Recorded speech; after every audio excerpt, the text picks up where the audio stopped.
देखो कल हम स्टैटिक स्टार्ट किए थे और स्टैटिक कीवर्ड को हम 3 जगह पे यूज कर रहे थे। कहाँ कहाँ प्लेसेस बताओ, कहाँ कहाँ यूज कर रहे थे?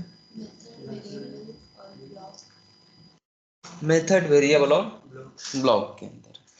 किसी वेरिएबल्स के पीछे लगाते थे तो क्या होता था, पीछे आगे जो भी आगे लगाते थे तो क्या होता था, उससे कुछ फर्क पड़ता था? क्या फर्क पड़ता था अगर किसी वेरिएबल्स को स्टैटिक बना दिए तो? वो जो वेरिएबल है वो क्लास लेवल का हो जाता था और हम उसको क्लास नाम के साथ एक्सेस कर सकते थे। जितने भी ऑब्जेक्ट्स थे उनके लिए वो कॉमन हो जाता था। किसी के साथ भी चेंज करेंगे तो एक ही होता था, सबके लिए चेंज होता था।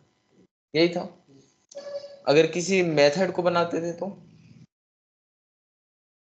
वो भी क्लास लेवल का होता था, ठीक है, और क्लास लेवल के डाटा को ही एक्सेस कर पाता था, इंस्टेंस डाटा को एक्सेस नहीं कर पाता था।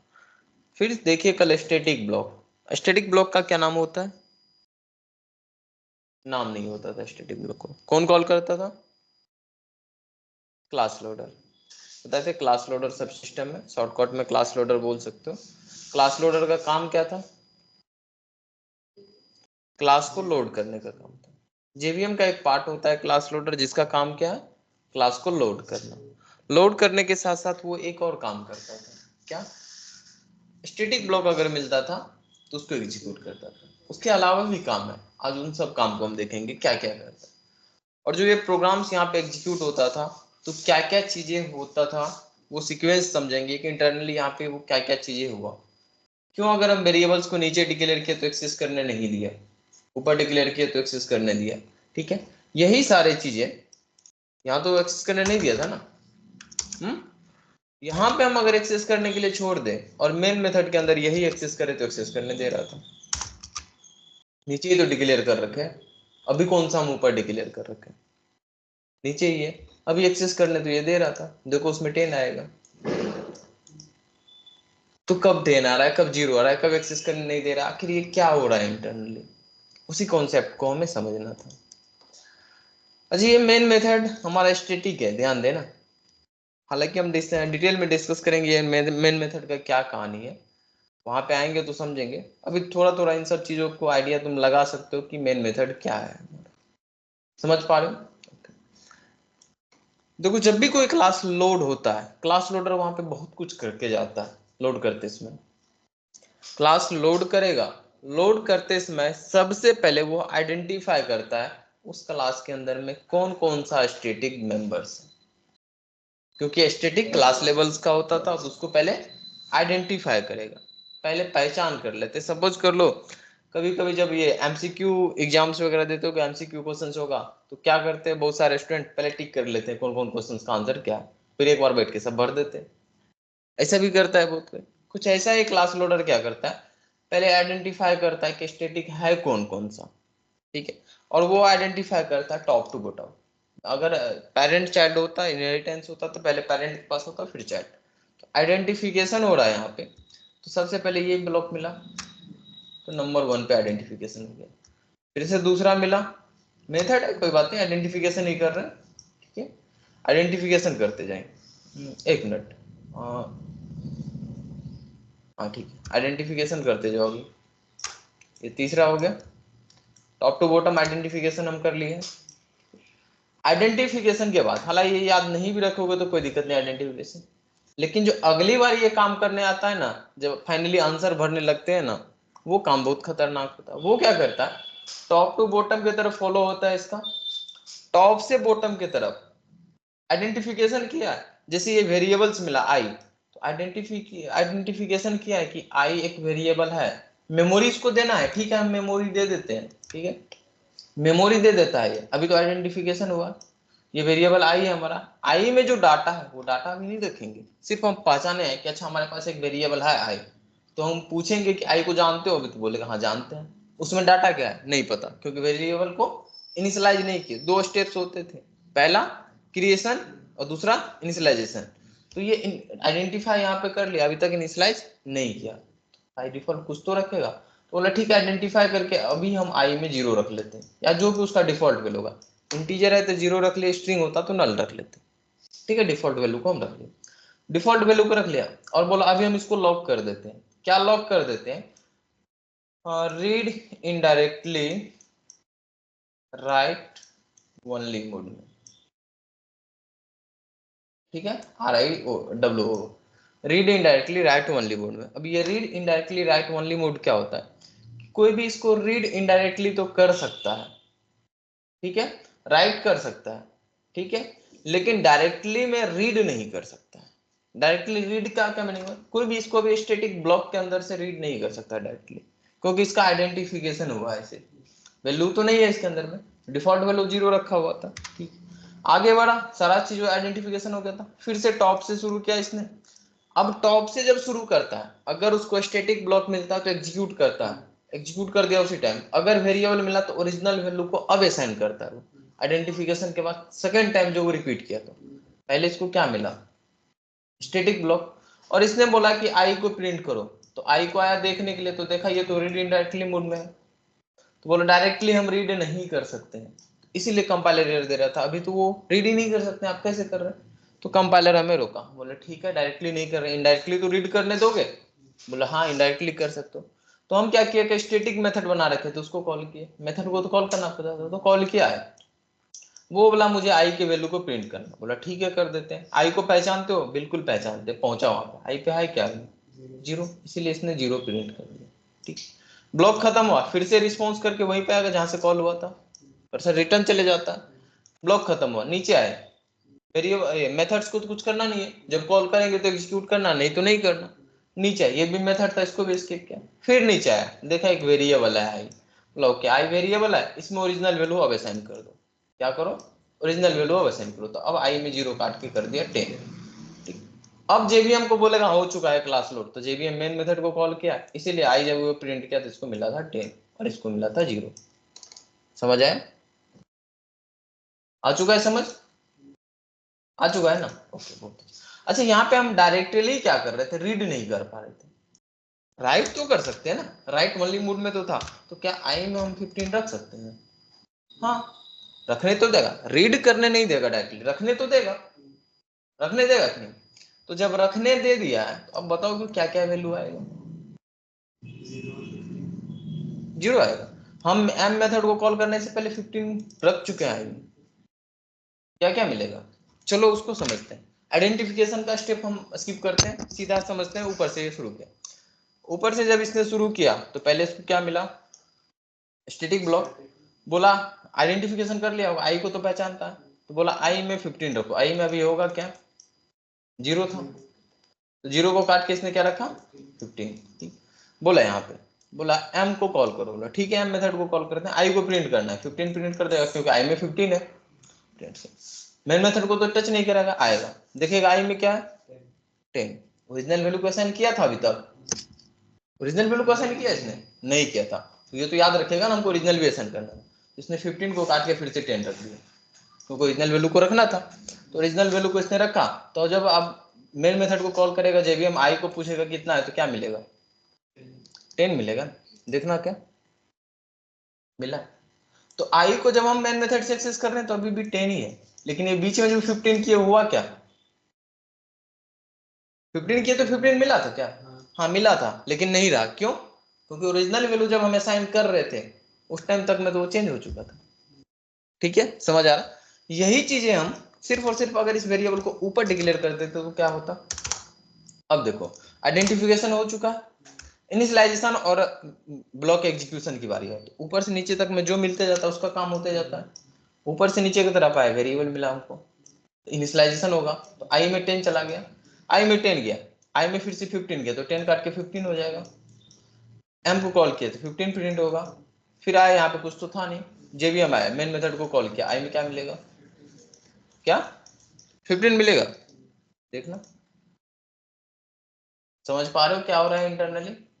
तो यहाँ पे हम समझे, जब भी कोई स्टैटिक वेरिएबल बनाते हैं तो जब तक उसमें ओरिजिनल वैल्यू असाइन नहीं हो जाता तब तक वो read indirectly right only mode में होता है। हम राइट तो डायरेक्टली कर सकते हैं, रीड इनडायरेक्टली कर सकते हैं, और अगर उस बीच में कुछ चेंजेस किए तो फाइनली जब ओरिजिनल वैल्यू असाइन होगा वो ओरिजिनल में रह जाएगा, बाकी सब गायब हो जाएगा,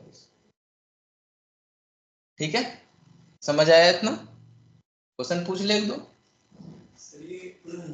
जैसे जब ये स्टैटिक ब्लॉक नीचे था तो पहले 0 हुआ था क्योंकि उसको मैं यूज नहीं कर रहा था, स्टैटिक वेरिएबल नीचे था ब्लॉक में। हाँ तो इसमें जैसे आई की वैल्यू तो 10 कर रखी है पर इसको मैं यूज नहीं कर रहा इसलिए वैल्यू 0 है, मतलब इनिशियल वो क्रिएट हुआ। नहीं, उस तरीके से याद रखोगे तो कंफ्यूज हो जाओगे, भूल जाओगे।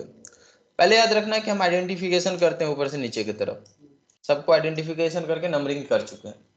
अगली बार जब आते हैं तो ऊपर से नीचे की तरफ हम एग्जीक्यूट करते हैं। अगर स्टैटिक ब्लॉक मिला तो एग्जीक्यूट करेंगे, अगर हमें वेरिएबल मिला तो ओरिजिनल वैल्यू उसको असाइन करेंगे। तब तक ओरिजिनल वैल्यू असाइन नहीं किए रहते, तो अभी तक तो इसमें 0 ही होगा। आई को तो जानता ही है, लेकिन आई में क्या है, 0 ही है। तो स्टैटिक ब्लॉक को आई एग्जीक्यूट करना, तो बोला कि आई में 15 रखो, बोला ठीक है रख लेते हैं, उसमें क्या, जो काम बोलेंगे वो तो कर ही सकता है ना। 15 रखा, एम मेथड को कॉल किया, उसने प्रिंट किया। अब जब फिर आया इस वैल्यू को, ओरिजिनल वैल्यू को तो इनिशियलाइज तो करना ही था ना, जब इसका नंबर आएगा तभी तो इनिशियलाइज करेगा। तो नीचे बैठा हुआ था तो इनिशियलाइज तब किया, तो जो भी वैल्यू था उसको काट करेगा। ठीक है, पूछ ले क्वेश्चन। बहुत अच्छा, छोटा छोटा क्वेश्चन पूछेंगे, जवाब दे देना, उम्मीद है दे दोगे। ठीक है,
आई और ए को प्रिंट करना कर सकते हैं ना।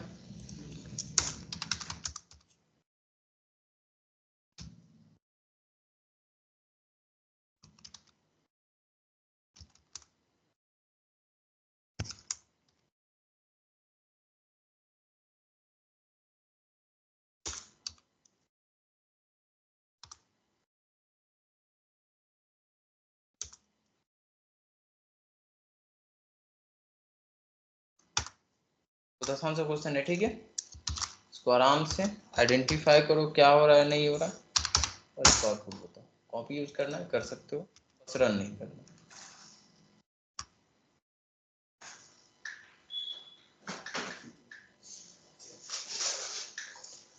ये अगर सही से बता दिए तो हमें समझ आएगा कि तुम्हें एस्थेटिक का ये कॉन्सेप्ट सारा समझ आ चुका है।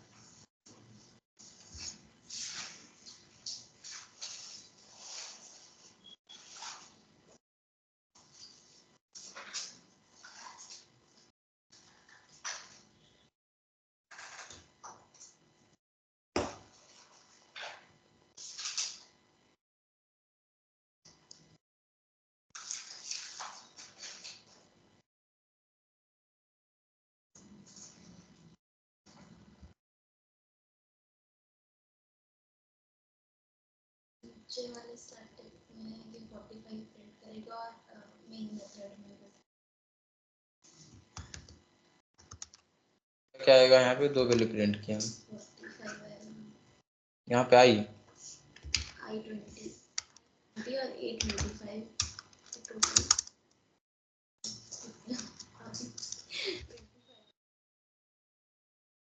टोटल तो इसमें I20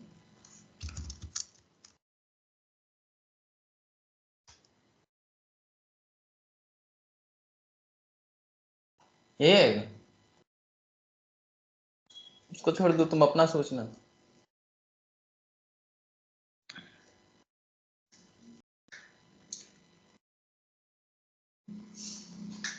बताओ,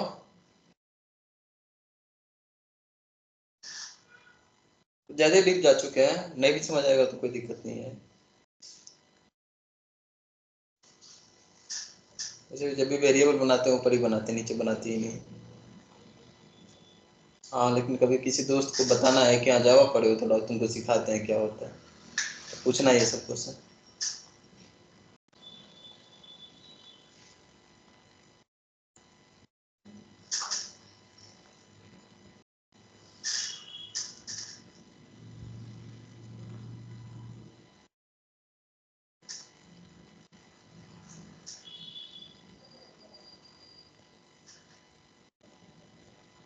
इतना देर लगेगा? समझ समझ ही नहीं आया? क्या नहीं आया इसमें? फ्लो में वैसे ही फॉलो होगा जैसे उसमें हो रहा था, बस 2-4 वेरिएबल ज्यादा बना दिया।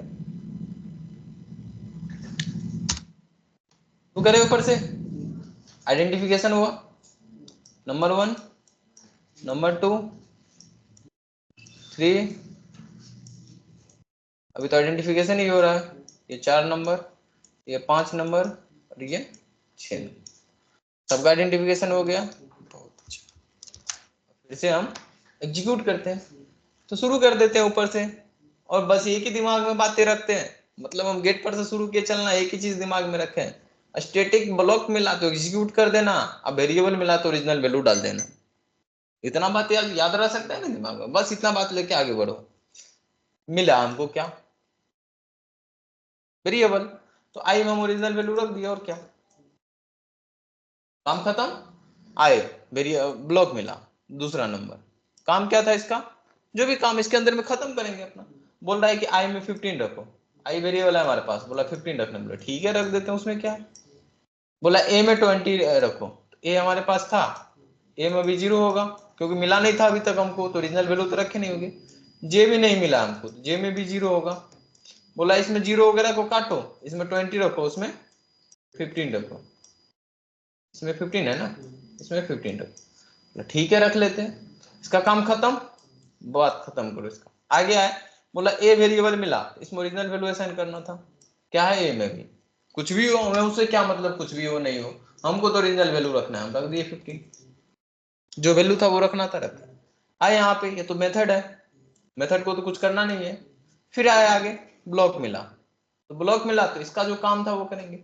आई में भी क्या रखना है, 20, तो आई में कुछ भी हो, हमको उससे क्या मतलब, जो रखना है नया वाला वैल्यू उसको रखें हम, पहले कौन था नहीं था उसको हटाओ, अभी जो है उसका बात करें। फिर बोला ए में 25 करो, बोला ठीक है कर देते हैं ए में 25। ए कहाँ पे, ये रहा, कुछ भी हो उससे हमको क्या फर्क पड़ता है, अभी तो 25 हम रखेंगे, अपना काम तो हम करेंगे ना, पहले से कौन क्या करके गया नहीं गया हमको मतलब नहीं रहता।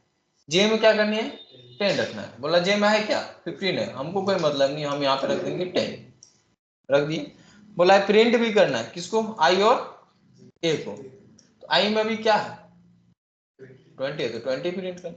ए में क्या है 25 है, तो 25 प्रिंट कर देंगे, जो है वो प्रिंट कर देंगे। फिर आगे बढ़े, इसका भी काम खत्म, ब्लॉक खत्म किए। आगे बढ़े, बोला कि जे में ओरिजिनल वैल्यू 5 रखना है, बोला ठीक है रख लेते, ओरिजिनल वैल्यू 5 है क्या, कुछ भी हो उसको काटो 5 रख दो, रख दिए। फिर मेन मेथड को कॉल किया जाएगा, कॉल किया तो बोला आई का वैल्यू प्रिंट करो, क्या है आई में भी, तो 20 आ गया यहाँ पे। ए में क्या है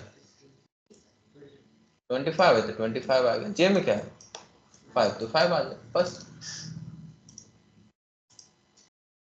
आ गया। इतना आसान तो है,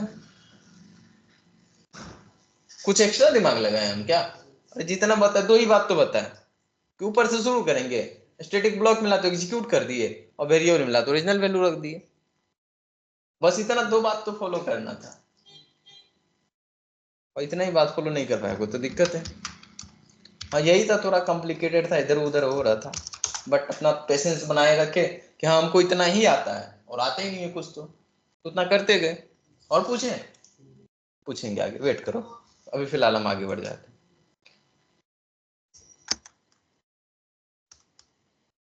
ठीक है, 6 चीजें हमें पढ़नी थी, स्टैटिक वेरिएबल, स्टैटिक मेथड्स और static block, instance variable, instance method और इंस्टेंस ब्लॉक, 5 चीजें पढ़ चुके हैं, 5 पढ़ चुके हैं। छठा बाकी है कौन सा, इंस्टेंस ब्लॉक।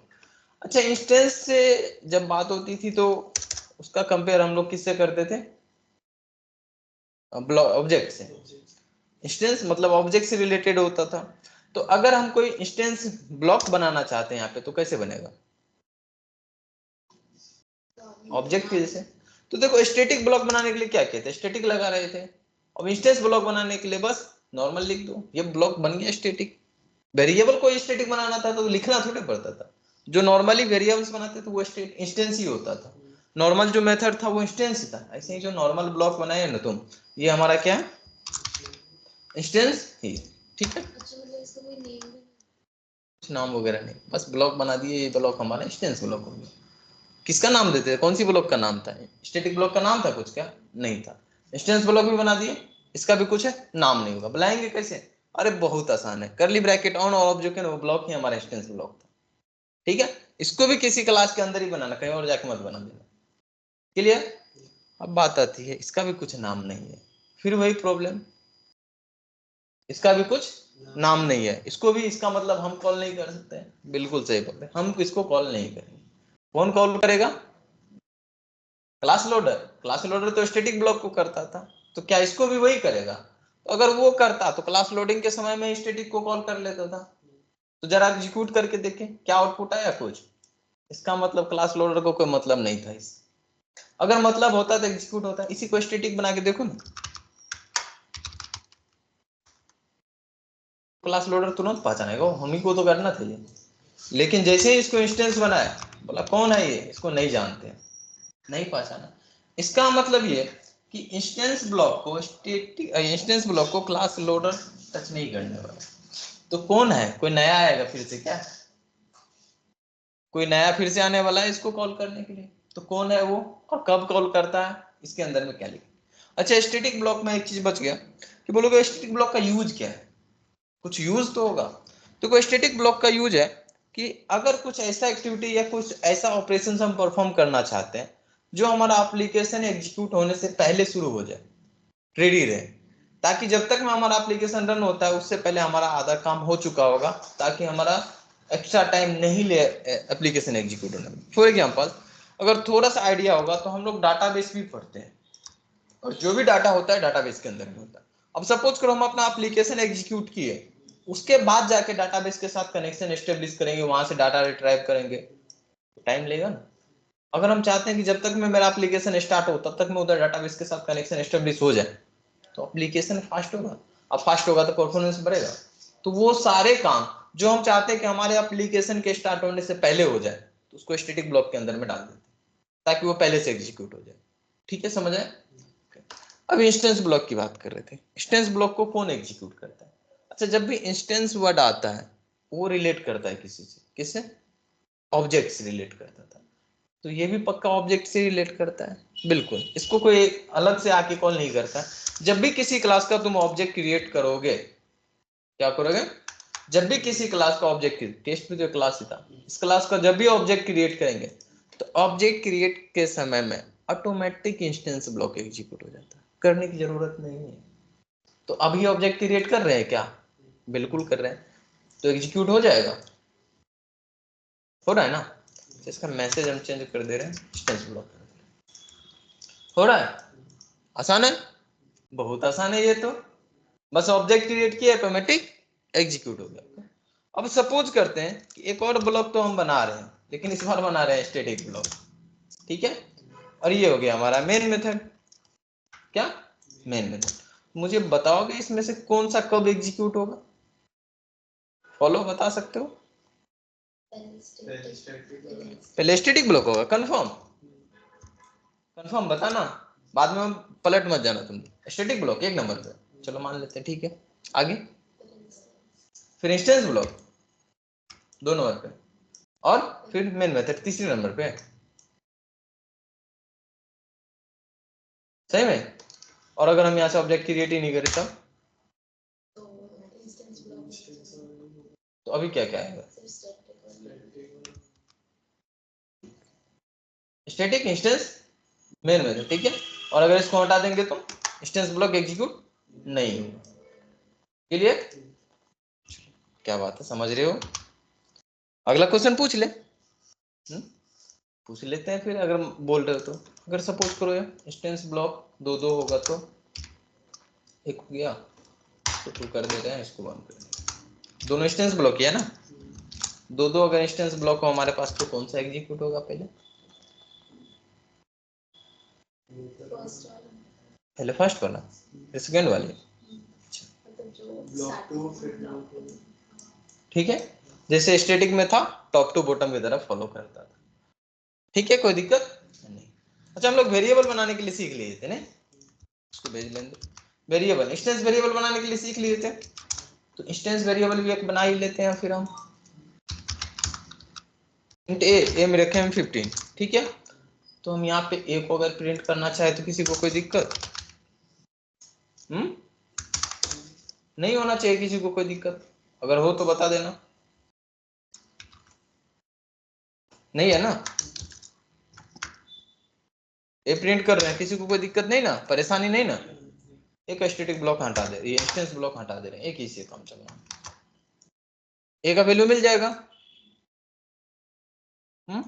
अच्छा, क्या इंस्टेंस ब्लॉक को नीचे भी डिक्लेयर कर सकते हैं? ये इंस्टेंस वेरिएबल को कर सकते हैं, कर सकते हैं, कर सकते हैं। तो क्या यहाँ से एक्सेस कर सकते हैं? नहीं करने देगा, क्यों? वही स्टैटिक वाली बात है। जो स्टैटिक में जितने भी चीजें हम पढ़े वो क्लास लेवल का बात था, वो क्लास लेवल पे वो सारी चीजें हो रहा था। और यहाँ पे इंस्टेंस चीज, वो इंस्टेंस से रिलेटेड सारी चीजें सेम होगा, यहाँ पे भी वो इंस्टेंस लेवल पे होगा। ये सारी चीजें ऑब्जेक्ट क्रिएशन के समय में होगा। ठीक है, तो ए को अभी एक्सेस करने नहीं देगा, प्रिंट करने दे, नहीं दे रहा है। एक इंस्टेंस ब्लॉक हम नीचे भी बना लेते हैं, नीचे तो प्रिंट करने देगा ना। नीचे तो दे रहा है, चलो ठीक है, कोई बात नहीं, प्रिंट करने नहीं देगा, इनिशियलाइज करने देगा क्या? बोले तो राइट कर सकते हैं, रीड नहीं कर सकते हैं। आंख बंद करके कुछ पैसा देना है हमको तो दे सकते हो, मांग नहीं सकते हो। ठीक है, देना है तो दे दो, खाली है पूरा, लेकिन मांगना मत, नहीं पूछना कि कितना है हमारे पास। ठीक है, सही है ना? तो सिर्फ और सिर्फ हम राइट कर पा रहे हैं, तो राइट किए। अब बताओगे आउटपुट में क्या क्या आएगा? मेन मेथड में हटा दे रहे हैं, सिर्फ उसको चाहिए आउटपुट।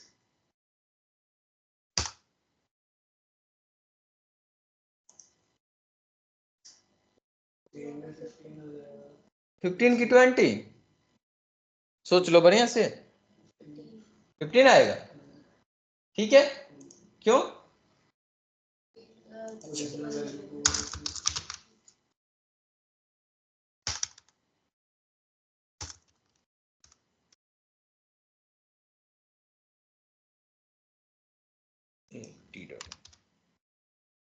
अब यहाँ पे कितना आएगा?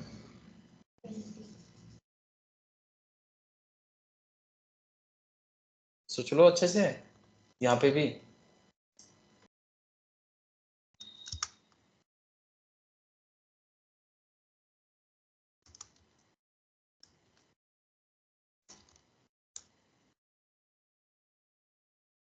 बताओ, जल्दी बताओ। 20 आएगा पक्का? हमको नहीं लग रहा है। कैसे मान ली 20 आएगा? ऊपर से नीचे की तरफ देखते चले गए क्या? ये स्टैटिक मेथड है, भूल तो नहीं गए थे? स्टैटिक है, मेन मेथड है, ऊपर से बहुत पावरफुल है। ऑब्जेक्ट क्रिएट हुआ, इसी टाइम ऊपर से नीचे की तरफ इनिशियलाइज करते हैं हम लोग इंस्टेंस से रिलेटेड काम को। इंस्टेंस ब्लॉक मिला, एग्जीक्यूट किया, ए में रखा कितना? 20, कोई दिक्कत नहीं। फिर आगे आए, ए में क्या ओरिजिनल वैल्यू असाइन करना था, 15 गया। फिर जाके ये ब्लॉक एग्जीक्यूट हुआ था, 15 मिला था। अब जाके नहीं, ये वाली लाइन खत्म हो। ऑब्जेक्ट क्रिएशन के समय में बहुत सारा काम होता है, वो सारा काम खत्म होगा तभी तो अगले लाइन पे हम जाएंगे। तो सारे इंस्टेंस से रिलेटेड काम खत्म हो जाएगा तब जाके हम अगले लाइन पे जाएंगे ना। ये लाइन एग्जीक्यूट तब होगा जब इसका काम खत्म होगा। काम खत्म होने तक में तो ये 15 रख चुका होगा। अब जरा सोच के बताओ, अगर ए में हम रख दिए यहाँ पे 30 तो क्या होगा?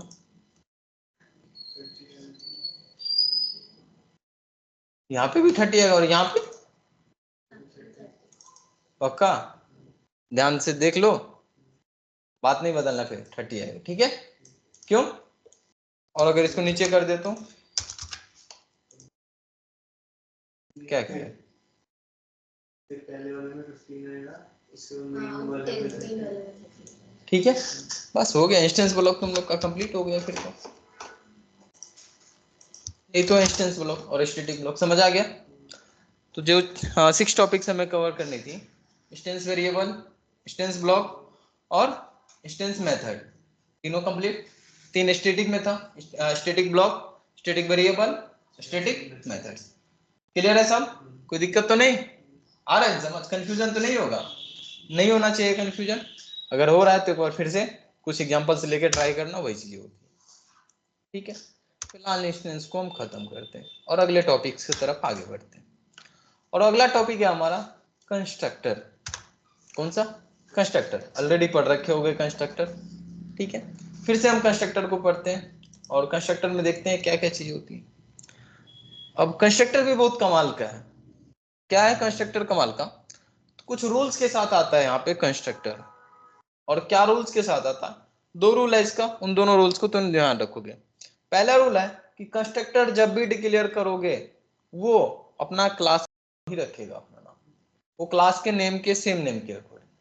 ठीक है, तो सपोज करो इस टेस्ट क्लास के अंदर में अगर हम कंस्ट्रक्टर डिक्लेयर करना चाहते हैं तो सेम नाम से डिक्लेयर करना पड़ेगा। पहला रूल ही है उसका कि हमारा नाम तो वही होगा जो हम जिस क्लास के अंदर में उस क्लास का नाम। बोले ठीक है कोई नहीं, हम नाम रख देते हैं। तो क्या है हमारा क्लास का नाम? टेस्ट। बना लिए एक टेस्ट। अच्छा, कंस्ट्रक्टर बिल्कुल मेथड के जैसे ही होता है, इसमें भी आर्गुमेंट्स हम लोग देते हैं। फिर वही बात आएगा, तो कंस्ट्रक्टर अगर सेम ही होता है तो आर्गुमेंट्स तो देना पड़ेगा, आर्गुमेंट्स देना पड़ेगा ना। तो सपोज करो हम यहाँ पे आर्गुमेंट्स दे, कुछ बॉडी होगा, बॉडी तो देना पड़ेगा। मेथड बनाते थे तो मेथड बनाने के लिए आ गया ना।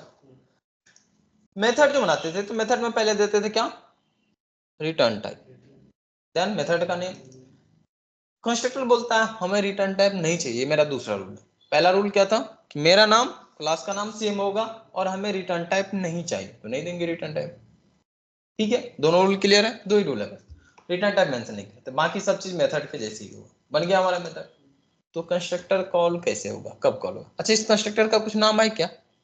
हाँ, नाम तो है, लेकिन वही नाम है जो हमारा एक क्लास का नाम। तो कंस्ट्रक्टर को भी हम कॉल नहीं करते, ये भी ऑटोमेटिक कॉल होता है। और कब कॉल होता है? ऑब्जेक्ट क्रिएशन के समय। जब भी इस क्लास का ऑब्जेक्ट क्रिएट होगा, जब भी टेस्ट क्लास का ऑब्जेक्ट क्रिएट होगा, क्या होगा? कंस्ट्रक्टर ऑटोमेटिक कॉल हो जाएगा। ठीक है, देख ले इसको एग्जीक्यूट करके, देखो कंस्ट्रक्टर कॉल होगा। वेट वेट वेट, तुम लोग के मन में एक क्वेश्चन आ रहा होगा, सर अभी थोड़ी देर पहले इंस्टेंस ब्लॉक पढ़े थे और उसमें भी यही बात आप रिपीट कर रहे थे। इंस्टेंस ब्लॉक कब कॉल होगा? जब भी उस क्लास का ऑब्जेक्ट क्रिएट होगा। और कंस्ट्रक्टर कब कॉल होगा? जब ऑब्जेक्ट क्रिएट होगा। कंफ्यूजन हो रहा है थोड़ा सा, तो कंफ्यूजन को दूर करने के लिए हम दोनों को बुला लेते हैं, दोनों को बुला लेते हैं, पूछ लेते हैं क्या मामला है, दोनों बता ही दो क्या दिक्कत है। दोनों में कंपटीशन खेल रहे हो, दोनों बोल रहे हैं एक ही साथ एग्जीक्यूट होंगे, तो दोनों को बुला लेते हैं। तो हम किए क्या, इंस्टेंस ब्लॉक भी एक बना लेते हैं, टेस्ट क्लास इंस्टेंस ब्लॉक। ठीक है, तो इंस्टेंस ब्लॉक भी बना लिए, कंस्ट्रक्टर भी बना लिए। बोले दोनों अपने में हिसाब करके बता दो हमें कि पहले कौन सा कॉल होते हैं, और दोनों का क्या मामला है कि दोनों ऑब्जेक्ट क्रिएशन के समय में ही कॉल होते हैं। बुला लिए दोनों को। ठीक है, जरा एग्जीक्यूट करके देखे कौन सा पहले आया। इंस्टेंस ब्लॉक, लगता है पहले लिख दिए थे, इसलिए पहले लिख दिए थे ना। एक काम करो, इसको नीचे लेके चलो, लेते हैं ना, हमारे कंफ्यूजन को दूर कर देगा। जैसे सोचना क्यों, इसी से पूछ लेते हैं ना क्या करना है बता दो, और जो बोलेगा हम मान लेंगे। इन्हीं दोनों को रहना है, हम थोड़े मारना है। पूछ लिए क्या है इस बार? Instance block. इसका मतलब हम यहाँ से नोटिस कर सकते हैं कि पहले इंस्टेंस ब्लॉक को हम मौका देते हैं, फिर कंस्ट्रक्टर को देते हैं। नोटिस कर सकते हैं, क्योंकि ऊपर भी लिखे थे तो वही आया था, नीचे भी लिखे थे तो वही आया। तो देखो, जब भी कंस्ट्रक्टर और इंस्टेंस ब्लॉक मिले तो दोनों ऑब्जेक्ट क्रिएशन के समय में ही एग्जीक्यूट होगा और दोनों ऑटोमेटिक एग्जीक्यूट होगा। लेकिन पहले इंस्टेंस ब्लॉक होगा, देन उसके बाद कंस्ट्रक्टर होगा। ठीक है, बोलोगे एक ही काम के लिए दो दो चीज क्यों आ गया ऐसा? एक ही काम के लिए दो दो आ चुका है? नहीं, दोनों का अपना अपना यूज है। अब किसका क्या यूज है उसको भी समझेंगे। पहले थोड़ा सा कंस्ट्रक्टर के बारे में और जान लेते हैं, फिर कंपेरिजन भी कर लेंगे, क्योंकि अभी तो बस उससे मुलाकात है। तो इंस्टेंस ब्लॉक को थोड़ी देर के लिए ब्रेक करो, पहले कंस्ट्रक्टर को जान लेते हैं वो क्या क्या कर सकता है, फिर कंपेयर करेंगे कि अच्छा वो क्या कर रहा था, ये क्या कर रहा था। क्या यूज है, कहाँ पे यूज करेंगे। क्लियर, समझ आया यहाँ तक। कंस्ट्रक्टर कैसे डिफाइन करेंगे, जैसे मेथड करते थे, बस क्लास का नाम और कंस्ट्रक्टर का नाम सेम होगा। क्लियर, और रिटर्न टाइप नहीं होगा।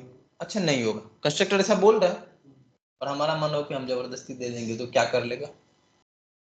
मेरा मन कर रहा है हम जबरदस्ती दे देंगे तो कंपाइलर बोलेगा ना ना ऐसा नहीं होता है। कंपाइलर रोकता था ना, एक बार देखे क्या, कोई और रिटर्न टाइप देंगे तो गड़बड़ होगा, वो ऐड देख देख हमको ऐड भी नहीं करना था। कंपाइलर नहीं रोका, कंपाइलर नहीं रोक रहा है, ठीक है, तब तो अच्छी बात है ना। अब हम रिटर्न टाइप दे ना दे, कंपाइलर तो इधर देगा ही नहीं, क्या फर्क पड़ता है। ठीक है, तो एक बार एग्जीक्यूट करके देखें क्या आएगा आउटपुट, क्या आया आउटपुट, कुछ आया ही नहीं, गड़बड़ हो गया नहीं। एक बार वॉइड को हटा के देखो, अब रन करके देखो, अच्छा आवाज आ रहा है, मतलब रिटर्न टाइप देने से कुछ गड़बड़ हो जा रहा है। क्या गड़बड़ हो रहा है, कंस्ट्रक्टर का कहना है कि हम रिटर्न टाइप ऐड नहीं कर सकते। जब भी हमको डिक्लेयर कीजिएगा पहला नाम, तो क्लास का नाम और मेरा नाम सेम होगा, रिटर्न टाइप नहीं होना चाहिए। हम बोले हम जबरदस्ती देंगे, क्या करोगे, बोला ठीक है आप दे दीजिए, तो हम भूल जाएंगे कि हम कंस्ट्रक्टर है। क्या करेंगे, हम भूल जाएंगे कि हम कंस्ट्रक्टर है। तो हम बोले भूल के बनोगे क्या, बोला इस तरीके का मेथड होता है, तो हम बन जाएंगे मेथड, और मेथड बन गए तो मेथड को आप जब कॉल कीजिएगा हमारे ऑब्जेक्ट के साथ तो कॉल होंगे, नहीं तो नहीं होंगे। मेथड को कॉल करते थे होता था, नहीं तो नहीं होता था। ठीक है, मतलब क्या हम क्लास का नाम और मेथड का नाम भी सेम रख सकते हैं, हाँ रख सकते हो, कोई दिक्कत नहीं, लेकिन तुम्हारा बेवकूफी होगा कि क्लास का नाम और मेथड का नाम भी सेम रख रहे हो, कंफ्यूज होगे तुम खुद। तो ऐसा हम नहीं करेंगे। अगर किसी कंस्ट्रक्टर के पीछे हम रिटर्न टाइप ऐड कर देते हैं तो वो कंस्ट्रक्टर नहीं रहता है, वो मेथड बन जाता है।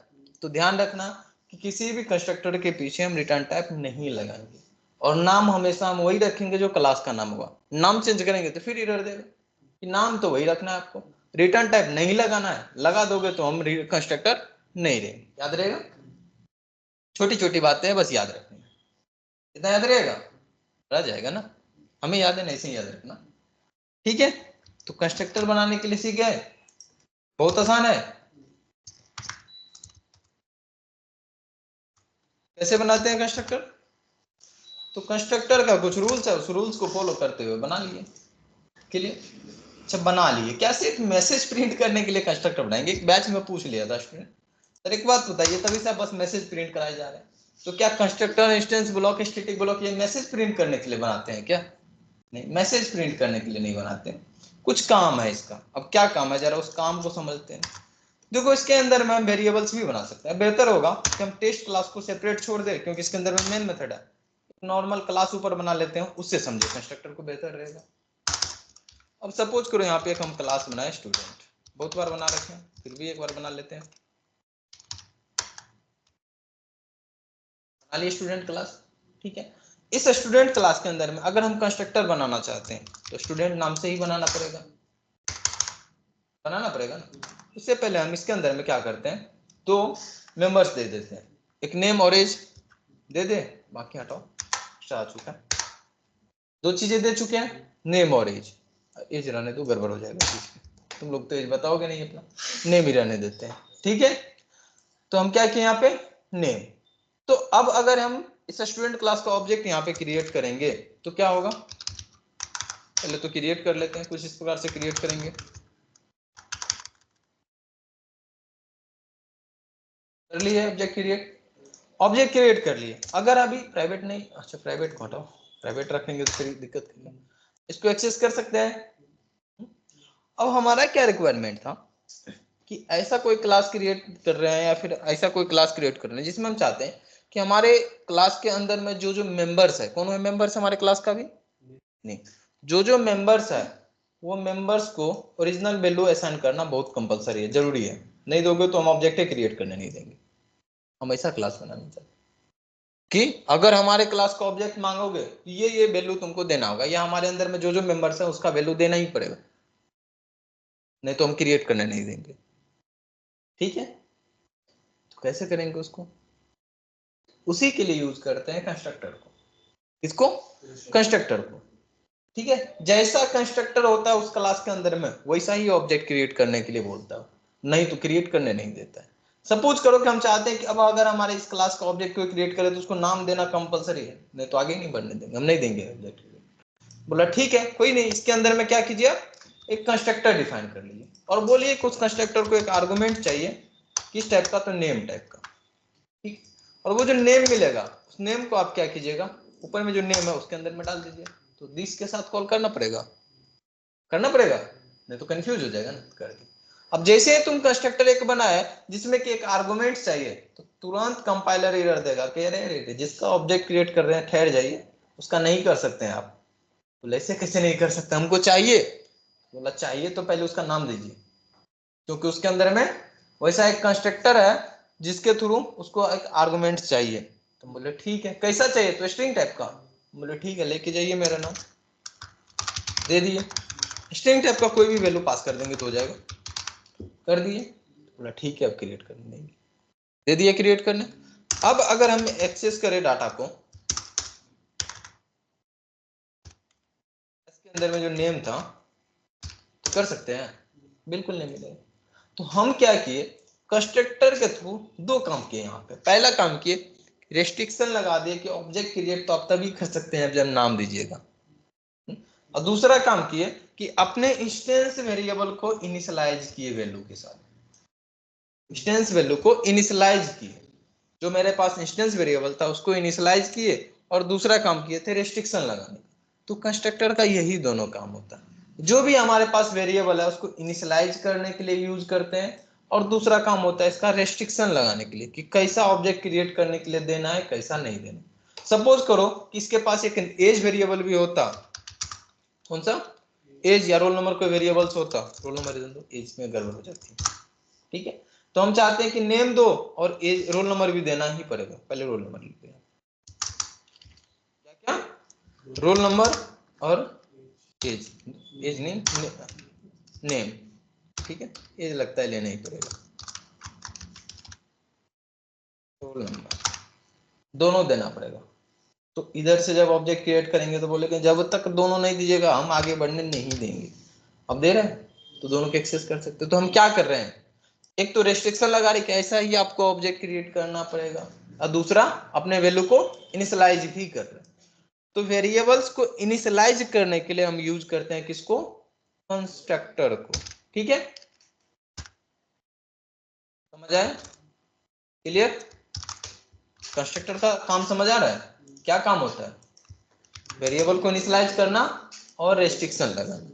ठीक है, रेस्ट्रिक्शन तो हम लगा दिए, बहुत अच्छा। अब सपोज करो ऐसा हो कि हम चाहते थे कि अच्छा नाम देने का ऑप्शंस देते हैं, कंपलसरी नहीं करते, अभी कंपलसरी कर रखे हैं कि नाम देना ही पड़ेगा, आगे नहीं बढ़ने देंगे, ऑब्जेक्ट नहीं देंगे, हम नाम देने का ऑप्शंस देना चाहते हैं। ऑप्शंस का मतलब समझ आ रहा है, तुम्हारा मन है तो करो, नहीं मन है तो छोड़ सकते हो। जैसे पढ़ाई में तुम लोग के पास ऑप्शन है, मन है तो पढ़ो नहीं तो छोड़ दो, ऐसे ही होता है ना, ऑप्शंस है। तो ऐसा ही हम ऑप्शंस देना चाहते हैं, कैसे होगा, कंस्ट्रक्टर नहीं बनाएंगे और क्या, नहीं बनाएंगे तो गलती से भी तुम दोगे तो बोलेगा ऐसे कैसे हो सकता है, ऐसे कैसे हो सकता है, वहां पे बनाइए पहले। तुम बोला अच्छा ठीक है बना देते, जैसे ही बनाए तो बोला ओके, तो अब दे दिए। तो अगर हम चाहते हैं कि ऑब्जेक्ट क्रिएट तो करें, ठीक है, लेकिन हम ऑप्शंस देना चाहते नहीं, हम चाहते हैं कोई आर्गुमेंट्स दे नहीं, तो गड़बड़ होगा,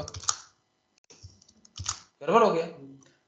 तो क्या करते हैं ना, हम एक पॉलीमॉर्फिज्म में एक टॉपिक पढ़े थे, ओवरलोडिंग, क्या होता था बताओगे कोई,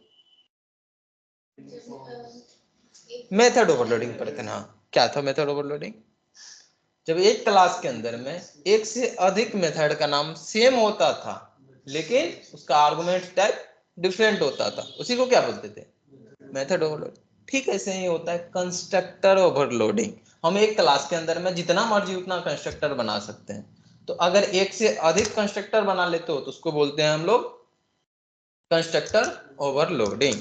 तो एक काम करते हैं, ओवरलोड कर देते हैं कंस्ट्रक्टर को, डिफॉल्ट वैल्यू डाल देते हैं, नहीं डालना है कोई दिक्कत नहीं, मत डालो, कौन बोल रहा है डालने के लिए, क्लियर। तो अभी क्या हुआ, कंस्ट्रक्टर दो दो बना रखे हैं, तो इसको क्या बोलेंगे हम लोग? Constructor overloading.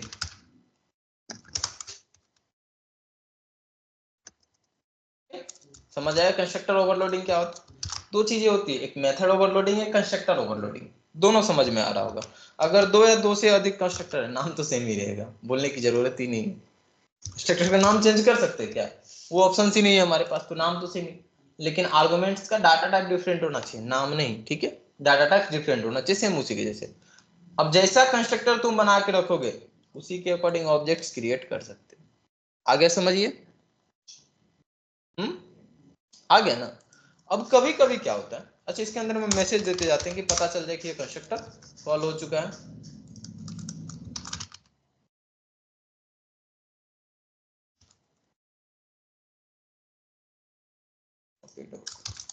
कुछ मैसेज बाय डिफॉल्ट दे दिए और डिफॉल्ट कंस्ट्रक्टर दे दिए यहाँ पे, या no arguments constructor, no arguments constructor, यहाँ पे हम आर्गुमेंट्स कंस्ट्रक्टर दे देते हैं, ठीक है?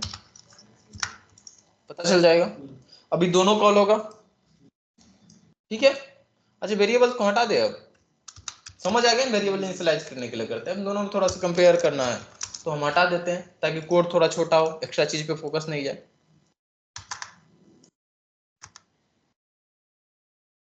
वो दे देते हैं, उसको रहने देते हैं, ठीक है? देर एक्सेस नहीं। समझ आ रहा है यहाँ तक? इनिशियलाइज करने के लिए यूज करते हैं, वेरिएबल बस हटा दिया कि तुम समझ पाओ उसको अच्छे से। तो अभी अगर हम आर्गुमेंट्स कंस्ट्रक्टर को कॉल किए तो आर्गुमेंट वाला कॉल होगा, वही कॉल हो रहा है, जैसा ऑब्जेक्ट क्रिएट करेंगे वैसा। और अगर हम नो आर्गुमेंट्स वाले को कॉल करते हैं तो नो आर्गुमेंट्स वाले कॉल होगा, जैसा मैच किया वो कॉल होगा। वही हो रहा है ना, दोनों क्रिएट कर रहे हैं तो दोनों अपने अपने अकॉर्डिंग कॉल हो रहा है। यही हो रहा था। चलो बहुत अच्छा।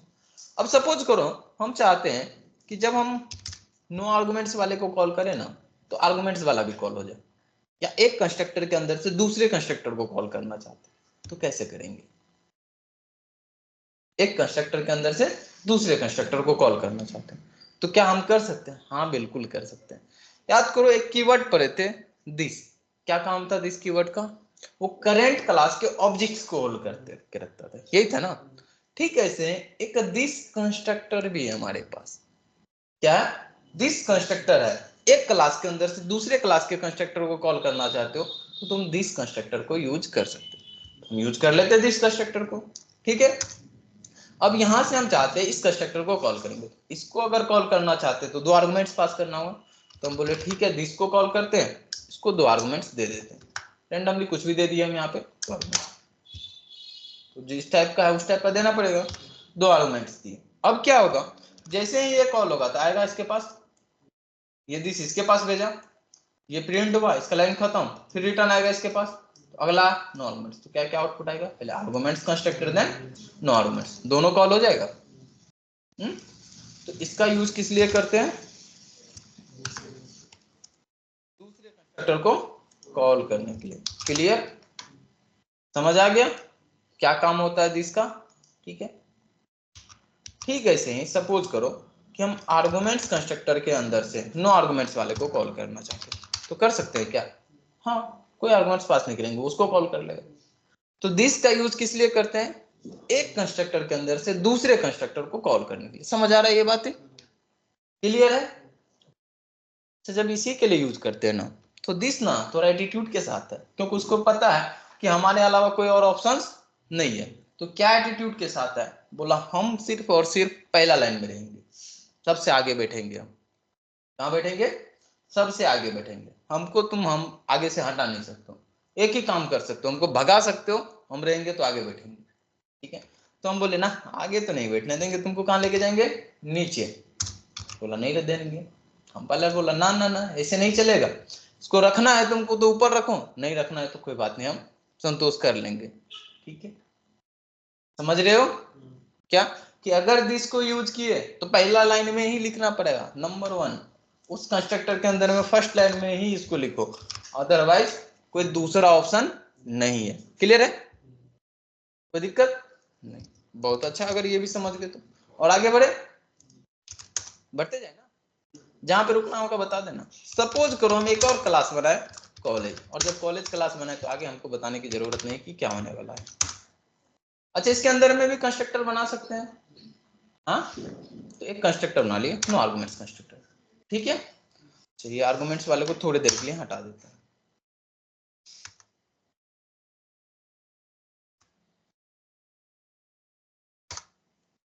क्लियर। अब हुआ ये कि अभी कौन सा कंस्ट्रक्टर कॉल होगा बताओगे? नो आर्गुमेंट्स स्टूडेंट क्लास का, अच्छा no arguments student class constructor, यहाँ पे कॉलेज क्लास कंस्ट्रक्टर करोगे, यहाँ पे पता चल जाएगा कि स्टूडेंट क्लास का है, ठीक है। तो स्टूडेंट क्लास वाली कंस्ट्रक्टर कॉल होगा, कॉलेज वाले को कॉल करना है तो कॉलेज क्लास का ऑब्जेक्ट क्रिएट कीजिए, और क्या कॉलेज क्लास का ऑब्जेक्ट क्रिएट कीजिए।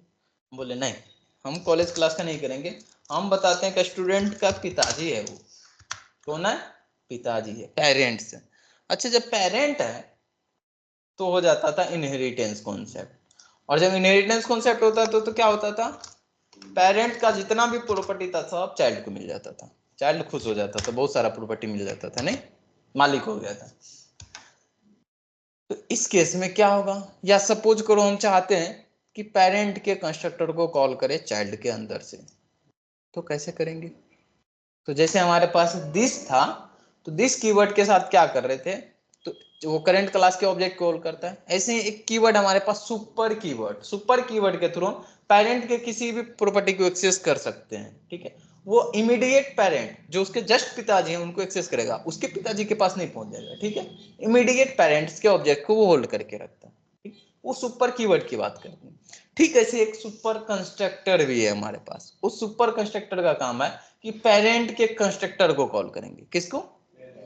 पेरेंट के कंस्ट्रक्टर को। तो अभी अगर इस कंस्ट्रक्टर को कॉल करना है तो अगर हम यहाँ पे लिख दे सुपर कीवर्ड तो काम हो जाएगा, हो सकता है क्या? बिल्कुल हो जाएगा, जरा देखो पहले पेरेंट का कंस्ट्रक्टर कॉल हुआ, देन उसके बाद चाइल्ड का कंस्ट्रक्टर कॉल हुआ, दोनों कॉल हो रहा है। तो सुपर कीवर्ड के थ्रू क्या किया, पेरेंट के कंस्ट्रक्टर को कॉल कर लिया, कर सकते हैं, बहुत आसानी से कर सकते हैं। अब वहां पे आर्गुमेंट्स वाला होता है तो यहाँ पे भी आर्गुमेंट्स पास कर देते हो, उतना समझ सकते हो कि बताना पड़ेगा।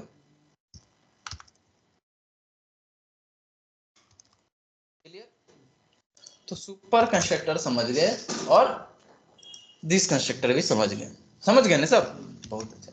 अच्छा ये सुपर भी ना बहुत एटीट्यूड के साथ अब ये भी बोलता है कि अगर हमको रखना है तो सिर्फ पहला लाइन में रख सकते हो, वहां पे पहला लाइन में रख सकते हो, दूसरा लाइन में नहीं रख सकते। मुझे बताओ अगर हमको सुपर और दिस यूज करना है तो कैसे काम चलेगा? दोनों लड़ नहीं जाएगा एक दूसरे से? दोनों क्या बोल रहा था, रहेंगे तो पहला लाइन में ही रहेंगे, और दोनों यही बोल रहा है तो दोनों में से दोनों को कैसे यूज कर सकते हैं? हो सकता है दोनों के साथ आगे कंटिन्यू कर सकते हैं हम? नहीं चल सकता है, तो किसी एक के साथ ही जाना होगा। अगर दोनों एक ही बात पे अड़ा हुआ है कि हम रहेंगे तो पहले लाइन में रहेंगे, तो हमारे पास ऑप्शन है कि एक को तो छोड़ना ही पड़ेगा। बिल्कुल ऐसा ही होता है कि सुपर या दिस कंस्ट्रक्टर में से किसी एक को ही यूज कर सकते हैं, क्योंकि दोनों एक ही बात बोलता है कि हम रहेंगे पहला लाइन में, कोई भी दूसरा लाइन में जाने के लिए तैयार ही नहीं। उसको उठा के फिर दूसरा लाइन में करके देखो, नहीं जाएगा, मान लो जिसे लिख दो, नहीं देगा। तो एक कंस्ट्रक्टर के अंदर में दोनों में से किसी एक को ही यूज कर सकते हैं, दूसरा को नहीं यूज कर सकते। जिसको भी करना है किसी एक को ही करोगे, और उससे भी बड़ी बात इन दोनों में से कोई ना कोई एक रहेगा ही, इन दोनों में से कोई ना कोई एक रहेगा ही रहेगा। बोलोगे नहीं हम दोनों को भगा देंगे, क्या किए? दोनों को भगा दिए। देखो तुम्हारा मर्जी, तुम दूसरी यूज करो नहीं करो तुम्हारा मर्जी, कोई दिक्कत नहीं। सुपर बोलेगा अच्छा कोई बात नहीं हम तो तुम्हारे पर नजर बनाए रखें, तुम दिस नहीं यूज करोगे तो हम खुद आ जाएंगे, तुम्हें बुलाने की जरूरत नहीं है। बोला ठीक है आ जाओगे, कैसे आने देंगे? नहीं आने देंगे। तो एक बार रन करके देखो ना, अभी भी पेरेंट कंस्ट्रक्टर कॉल हो रहा है, हो रहा है। इसका मतलब सुपर यहाँ पे आके बैठ गया। तो किसी कंस्ट्रक्टर के अंदर में अगर सुपर या दिस में से हम कुछ भी यूज नहीं करते हैं तो बाय डिफॉल्ट कंपाइलर वहां पे अपने मन से ऐड कर देता है एक कीवर्ड जो है हमारा सुपर कंस्ट्रक्टर, वो भी पहला लाइन। ठीक है, समझ आ रहा है? यहाँ पे बाय डिफॉल्ट क्या आ गया होगा, सुपर कीवर्ड आ चुका है। समझ गए? कौन ऐड किया? कंपाइलर ऐड कर दिया। किस लिए ऐड किया?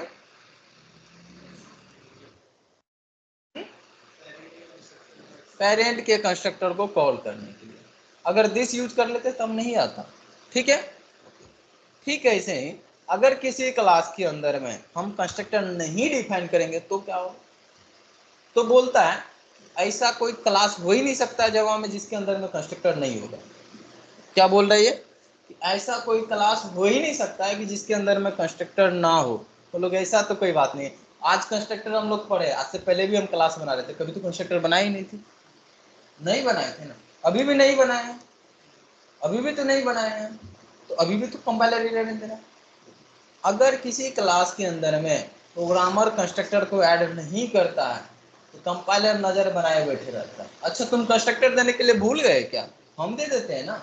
तो कंपाइलर एक कंस्ट्रक्टर यहाँ पे ऐड कर देता है, वो होता है नो आर्गुमेंट्स कंस्ट्रक्टर। अभी जो बना रखे थे कुछ ऐसा ही कंस्ट्रक्टर वो ऐड करेगा, ठीक है। और वो क्या क्या लिखेगा, तो इस कंस्ट्रक्टर में नो आर्गुमेंट्स कंस्ट्रक्टर लिखेगा, उसके अंदर में एक लाइन लिखेगा सुपर, अपने मन से ऐड करेगा, ठीक है, ये लाइन हट जाएगा यहाँ से, ठीक है, समझ आ रहा है। कंस्ट्रक्टर ऐड हो गया, और ये जो कंस्ट्रक्टर तुम लिखो या ना लिखो कंपाइलर अपने मन से ऐड करेगा, ठीक है। इसको बोलते हैं हम लोग डिफॉल्ट कंस्ट्रक्टर। क्या, डिफॉल्ट कंस्ट्रक्टर, ठीक है, समझ आ रहा है डिफॉल्ट कंस्ट्रक्टर क्या हो। अगर किसी क्लास के अंदर में प्रोग्रामर ने कोई कंस्ट्रक्टर नहीं लिखा है तो ऑटोमेटिक कंपाइलर एक कंस्ट्रक्टर वहां पे ऐड करता है, वही कंस्ट्रक्टर कहलाता है हमारा डिफॉल्ट कंस्ट्रक्टर। और डिफॉल्ट कंस्ट्रक्टर कैसा होता है, तो नो आर्गुमेंट्स कंस्ट्रक्टर होगा, और कंस्ट्रक्टर के अंदर में एक लाइन लिखा होगा, कौन सा, सुपर कीवर्ड। कैसे पता, तो अगर ये लिखा हुआ है तो पक्का है कि पेरेंट्स का कंस्ट्रक्टर कॉल होगा ही होगा। जरा रन करके देखो तो क्या पेरेंट का कंस्ट्रक्टर कॉल हो रहा है, हाँ बिल्कुल हो रहा है। इसका मतलब हम लिखे नहीं लिखे कोई फर्क नहीं पड़ता था, होगा ही होगा, ठीक है। तो क्या इस बात से एग्री करते हो कि क्लास के अंदर में कंस्ट्रक्टर होगा ही होगा, होगा ही। अच्छा, एक और बात, अगर तुम कोई कंस्ट्रक्टर डिफाइन कर दिए, जैसे इसकी मैं डिफाइन कर दी, तो कंपाइलर ऐड नहीं करेगा, तो इसके अंदर में बस सुपर ऐड कर देगा, ठीक है। यहाँ पे क्या करेगा, वो सुपर ऐड कर देगा। लेकिन अगर कंस्ट्रक्टर डिफाइन कर दिए तो कोई नया कंस्ट्रक्टर कोई ऐड नहीं करेगा वो। क्लियर। तो तुम जानो नहीं जानो, मानो नहीं मानो, हर एक क्लास के अंदर में कंस्ट्रक्टर होता है, इस बात से एग्री करते हो। और जैसा कंस्ट्रक्टर होता है हम वैसा ही ऑब्जेक्ट क्रिएट करते हैं, इस बात से भी एग्री करते हो। इसीलिए जब भी हम ऑब्जेक्ट क्रिएट करते थे किसी क्लास का तो इधर ब्रैकेट लिखते थे।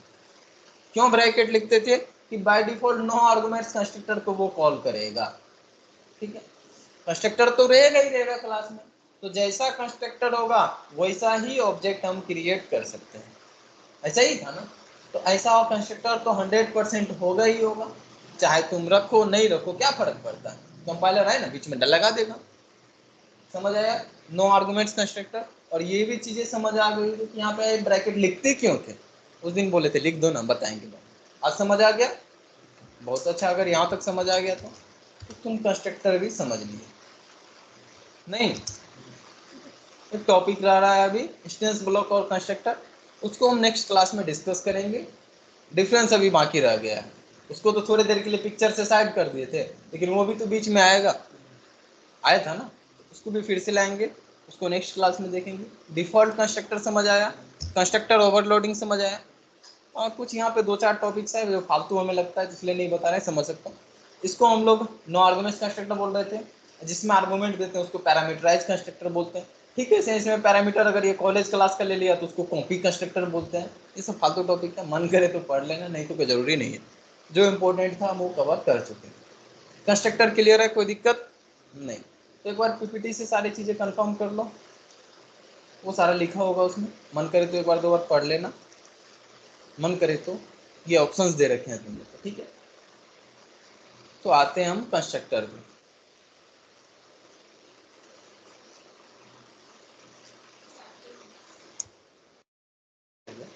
जरा पढ़ना, name of the constructor and name of the class must be same, ये रूल तो भर ही रखे थे। दूसरा क्या होता है, रिटर्न टाइप अप्लीकेबल नहीं होता है, जबरदस्ती डाल दिए तो कोई दिक्कत नहीं, वो बस भूल जाता था कि हम कंस्ट्रक्टर हैं, यही था ना। अगला कंस्ट्रक्टर ओवरलोडिंग, जरा बताओ क्या था।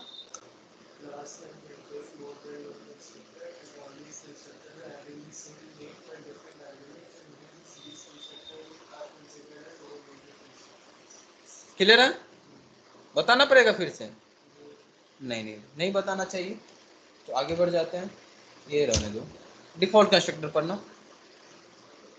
इसमें से एक पब्लिक भी आता है, ठीक है। जो डिफॉल्ट कंस्ट्रक्टर ऐड करता है वो पब्लिक भी ऐड करता है, लेकिन हम पब्लिक पढ़ाए नहीं है इसलिए उसको स्किप किए हैं, जानबूझ के किए। आगे पढ़ाएंगे तो खुद ऐड समझ जाओगे। करो इसको।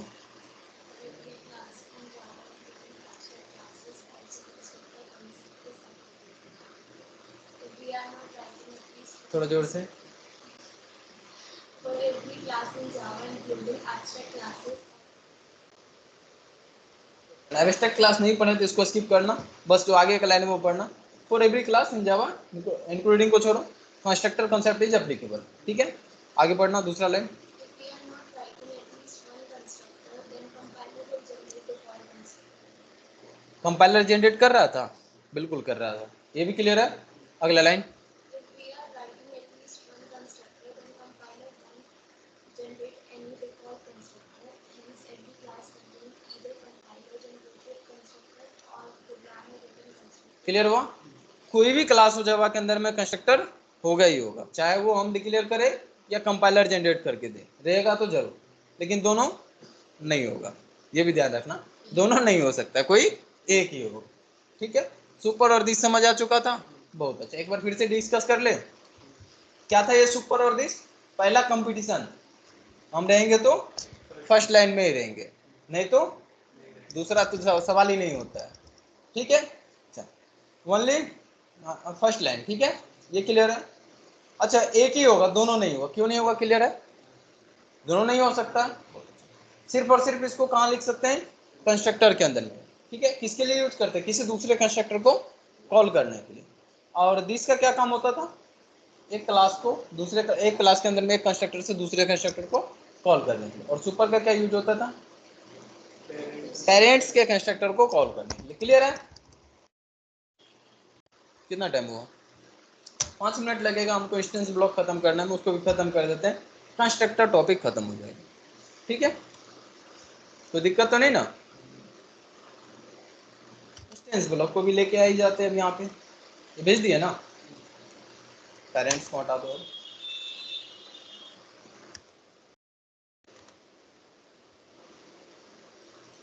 यहाँ पे बनाते हैं constructor.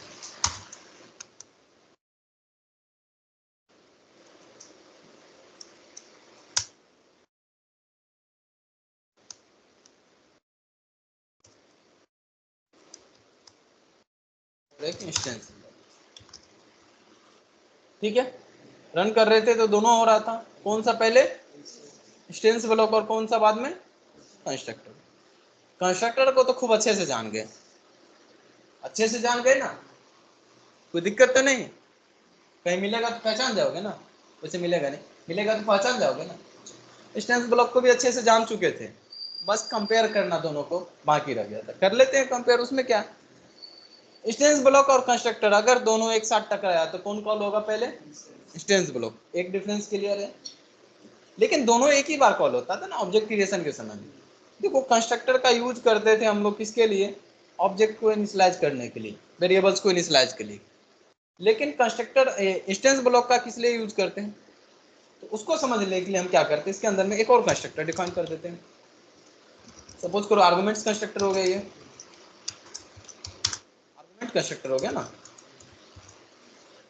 Student class arguments constructor, arguments constructor, ठीक है। तो अभी कॉल करेंगे, कौन सा कंस्ट्रक्टर कॉल होगा? Default constructor, no arguments constructor और इंस्टेंस ब्लॉक, ये दोनों कॉल होगा, यही हो रहा। तो हम क्या देख रहे हैं? अच्छा, सपोज करो दो इंस्टेंस ब्लॉक भी होता तो, अच्छा इंस्टेंस ब्लॉक में आर्गुमेंट दे सकते हैं क्या? हाँ, नहीं दे सकते। दो इंस्टेंस ब्लॉक है तो देखो, जितना भी इंस्टेंस ब्लॉक है टॉप टू बॉटम की तरफ सारे एग्जीक्यूट होंगे। एग्जीक्यूट हो रहा है ना, देन कंस्ट्रक्टर हो रहा। इंस्टेंस ब्लॉक तो हमेशा एग्जीक्यूट होता है। सपोज करो कि अगर कंस्ट्रक्टर का आर्गुमेंट्स मैच किया तब तो कॉल होगा, अगर आर्गुमेंट्स मैच नहीं किया तो कॉल नहीं होगा। सपोज करो कुछ ऐसा काम है तुम्हारे पास, जो काम तुम चाहते हो हर एक ऑब्जेक्ट क्रिएशन के समय में पता चल जाए, या वो काम हर एक ऑब्जेक्ट क्रिएशन के समय में हो, तो क्या वो काम तुम कंस्ट्रक्टर के अंदर में कर सकते हो? कैसे कर सकते हैं? आर्गुमेंट्स मैच नहीं का तो वो तो कॉल ही नहीं होगा, कॉल नहीं होगा तो वो काम होगा कैसे हमारा? नहीं होगा। तो कोई ऐसा काम है, कौन सा काम है दिखाएंगे अभी, एक एग्जांपल तो हमारे पास है। कोई ऐसा काम है जो काम हम चाहते हैं कि हर एक ऑब्जेक्ट क्रिएशन के समय में हो, वो काम क्या कंस्ट्रक्टर कर सकता है? बिल्कुल नहीं कर सकता है, क्योंकि अगर आर्गुमेंट्स मैच किया तभी कंस्ट्रक्टर कॉल होता है, जैसा कि इस केस में देखिए अभी। तो उसके लिए हम यूज करते हैं instance block. Instance block guarantee देता है कि हर एक ऑब्जेक्ट क्रिएशन के समय में कॉल होगा ही होगा, याद रहेगा। और कंस्ट्रक्टर का यूज किसके लिए करते हैं? इनिशियलाइजेशन के लिए। तो क्या इंस्टेंस ब्लॉक इनिशियलाइजेशन का काम कर सकता है? नहीं कर सकता। ये आर्गुमेंट्स कैसे एक्सेप्ट कर लो? आर्गुमेंट्स एक्सेप्ट नहीं कर सकता। दूसरा डिफरेंस क्लियर हो गया? दो डिफरेंसेस क्लियर हो गया। तो चलो एक एग्जांपल सब देख लेते हैं कि हमको पता चल जाए कि ऑब्जेक्ट क्रिएट हुआ है नहीं। तो हम क्या करते हैं, एक और ऑब्जेक्ट क्रिएट कर लेते हैं यहाँ पे। दूसरा भी अब ऑब्जेक्ट क्रिएट हो गया। तो इंस्टेंस ब्लॉक दो बार कॉल हो गया, क्योंकि हर एक ऑब्जेक्ट क्रिएशन पे दोनों कंस्ट्रक्टर एक बार कॉल हुआ, जैसा आर्गुमेंट्स मैच किया। बहुत अच्छा, यहाँ तक में कोई दिक्कत? सपोज करो एक वेरिएबल हम बनाए यहाँ पे काउंट, काउंट में रखे 0, और जब जब ऑब्जेक्ट क्रिएट होगा हम चाहते हैं इसको इंक्रीज करके काउंट कर लें। तो कहाँ पे लिखेंगे काउंट को इंक्रीज करने के लिए? कंस्ट्रक्टर के अंदर में कि इंस्टेंस ब्लॉक के अंदर में? इंस्टेंस ब्लॉक के अंदर में लिख देते हैं। कंस्ट्रक्टर में लिखेंगे तो एक ही बार कॉल हुआ, ये एक बार पता नहीं चलेगा, हर एक में लिखना पड़ेगा। उससे अच्छा हम इसको इंस्टेंस ब्लॉक के अंदर में लिख देते हैं ना।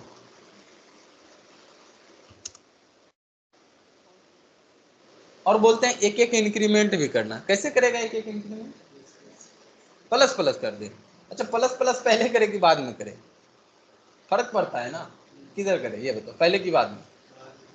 बाद में करेंगे तो पहले 0 प्रिंट करेगा फिर एक बढ़ाएगा। तो इससे अच्छा पहले प्लस प्लस करो फिर प्रिंट करना। ठीक है, तो जरा देखो कितना बार ऑब्जेक्ट क्रिएट हुआ? 2 बार ही हुआ। तो वैल्यू 2 आना चाहिए था ना, एक ही क्यों आया जरा बताओगे, कोई एक्सप्लेन करोगे? 2 आना चाहिए था। 2 बार क्रिएट हुआ तो पहली बार 1, दूसरी बार 2 आना चाहिए। 2 क्यों नहीं आया? चला देंगे, तेज बोलना पड़ता है उसमें। 2 आना चाहिए था ना। थोड़ा सोचो समझो बताओ। टाइम कम है इसलिए हम बता दे रहे हैं, ठीक है, नहीं तो तुमसे पूछते। देखो बताए थे तुमको, ये जो वेरिएबल है हमारा क्या है? Instance variable. और इंस्टेंस वेरिएबल किससे रिलेटेड होता था? ऑब्जेक्ट से। तो जब जब ऑब्जेक्ट क्रिएट होगा हर एक ऑब्जेक्ट के लिए separate separate instance block, instance variable create होगा? नहीं होगा। तो 2 ऑब्जेक्ट क्रिएट किए तो दो दो इंस्टेंस ब्लॉक क्रिएट होगा। तो जब पहला इंस्टेंस ब्लॉक क्रिएट हुआ, इंस्टेंस वेरिएबल क्रिएट हुआ, तो पहले में 0 था तो उसको 1 किया काट के। दूसरी बार तो फिर से 0 ही हुआ था, फिर से 1 कर लिया। हर एक ऑब्जेक्ट के लिए सेपरेट सेपरेट क्रिएट हुआ था, हर एक बार 1 1 प्रिंट कर दिया। तीसरी बार करोगे फिर से 1 ही प्रिंट होगा, सेपरेट सेपरेट हुआ था। हम चाहते हैं नहीं नहीं नहीं, सब सेपरेट क्यों करो, एक ही रखो ना, तब सबको इंक्रीमेंट करना। तो क्या करेंगे, क्या करेंगे? इसको चाहते हैं कि नहीं सबके लिए सेपरेट मत हो, एक ही रहना। कोई ऐसा तरीका है क्या किसको हम एक ही मान सके? है ना, स्टैटिक वेरिएबल। अगर इस वेरिएबल को स्टैटिक बना दे तो काम हो जाएगा ना, नहीं सेपरेट सेपरेट रखेगा। अब सबको ही उसी को एक्सेस करेगा। अब देखना आउटपुट में क्या 2 आया। अब फिर से कंस्ट्रक्टर एक और कॉल कर लो यहाँ पे। अच्छा, अगर हम सिर्फ लिखें न्यू स्टूडेंट, बताओगे कितना ऑब्जेक्ट क्रिएट हो रहा है? 2 3 4 5 10, कितना? 2 की 3 की 4, कितने ऑब्जेक्ट्स क्रिएट हुए यहाँ पे? सबको अपना अपना बताओ।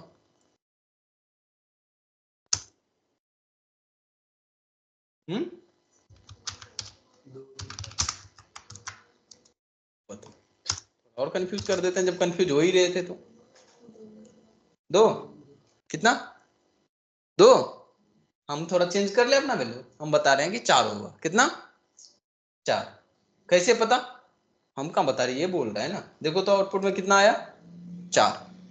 हम बोल रहे हैं, ये बोल रहा है कि 4 क्रिएट किए। 4 बार इंस्टेंस ब्लॉक एग्जीक्यूट हुआ है क्या, चेक करना। 4 बार इंस्टेंस ब्लॉक एग्जीक्यूट हुआ है, बिल्कुल 4 बार इंस्टेंस ब्लॉक एग्जीक्यूट हुआ होगा। और टोटल ऑब्जेक्ट क्रिएट कितने हुए हैं? 4। ये बता रहा है, हम नहीं बता रहे। तुम लोग 2 पे आते हैं क्यों?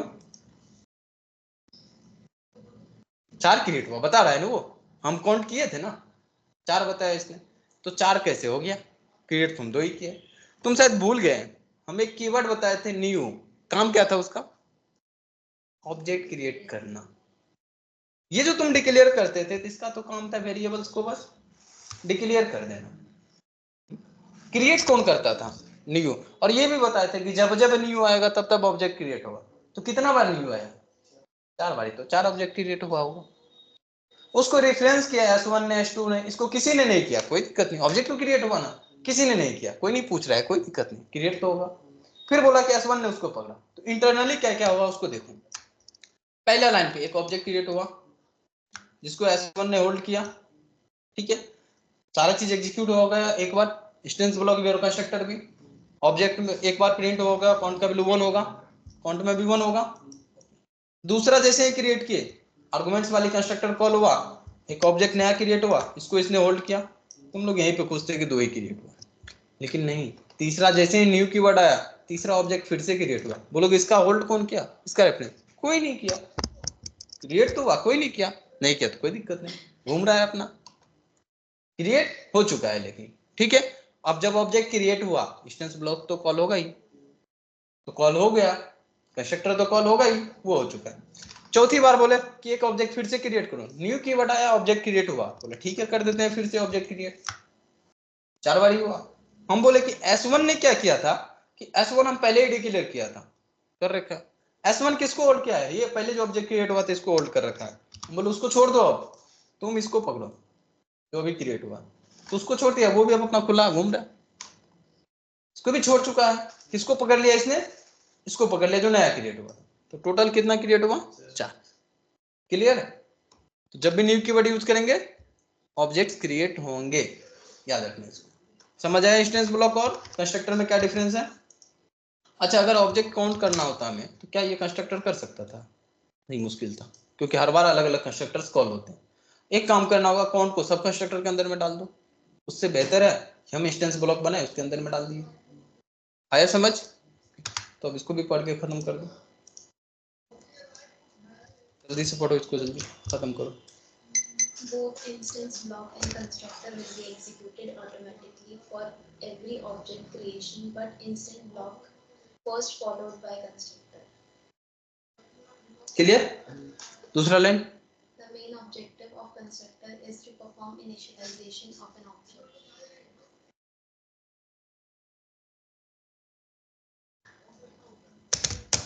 ये लाइन क्लियर? जिस लाइन में फंसोगे उसका बोलना ना, आगे पढ़ते जाओ ना। Other than initialization, if we want to perform any activity for every object creation, we have to define that activity inside instant block. Clear? आगे, Both concepts having different purpose, hence replacing one concept with another concept is not possible. Clear? Constructor can take arguments, but instance block can't take any arguments, hence we can't replace constructor concept with instance block. Clear? Last line खत्म। Similarly, we can't replace instance block purpose with constructor. एक दूसरे के लिए हम replacement नहीं कर सकते हैं, ये एक चीज बता रहे थे। क्लियर है? तो इंस्टेंस ब्लॉक और कंस्ट्रक्टर सारी चीजें क्लियर हो गई? हो गया क्लियर? कोई डाउट है? जैसे नीचे जब वो ऑब्जेक्ट क्रिएट हुआ तो उसमें कंस्ट्रक्टर में इंस्टेंस ब्लॉक वो हुआ ना, तो जब उसमें जैसे आर्गुमेंट नहीं है तो वो तो डिफॉल्ट कंस्ट्रक्टर कर देगा। हाँ, तो कंस्ट्रक्टर कॉल तो हो रहा है, तो डिफॉल्ट दोनों में सेम आर्गुमेंट्स, नो आर्गुमेंट्स वाले ही तो कर रहा है। डिफॉल्ट कंस्ट्रक्टर तो तब ऐड होगा क्लास के अंदर में जब हम कंस्ट्रक्टर डिफाइन ही नहीं किए। जैसे हमने कोई कंस्ट्रक्टर डिफाइन ही नहीं करते तब तो डिफॉल्ट आता, जब हम कर रखे हैं तब तो वो होगा ना। जो बोले तो उसको भूल मत जाओ।